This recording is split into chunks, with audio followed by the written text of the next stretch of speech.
Navbatdagi lavhamiz orqali avtomobil haydovchilari uchun muhim xabarni yetkazishni maqsad qilganmiz. Demak, keyingi lavhamiz aynan shu mavzuda. Yunusobod tumanidagi Moliya instituti yaqinidagi yo'l bir tomonlama bo'ldi. Ya'ni siz asosiy yo'ldan qo'shimcha yo'lga to'g'ridan-to'g'ri yurishingiz taqiqlanadi. Buning uchun maxsus belgilar o'rnatilgan. Agar adashib kirib qolsangiz, 4 million so'm jarima to'laysiz. Ayni paytda poytaxt Yunusobod tumanidamiz. Yonimizda ana shu Niyozbek yo'li ko'chasi bor. Endilikda mana shu ko'chada bir tomonlama yo'l tashkil qilindi.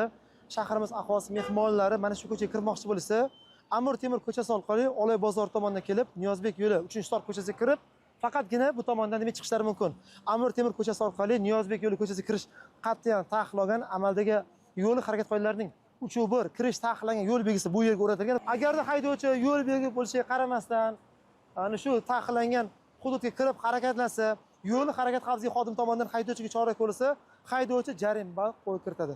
Yana bir muhim jihatni inobatga olish kerak. Navigatsiya tizimiga bu o'zgarish haqida hali ma'lumot kiritilmagan. Shu bois ko'pchilik yangi tartibdan bexabar. Buni biz taqiqlangan belgilar bo'lishiga qaramasdan ushbu ko'chaga kirib kelayotgan ko'plab mashinalardan ham ko'rishimiz mumkin.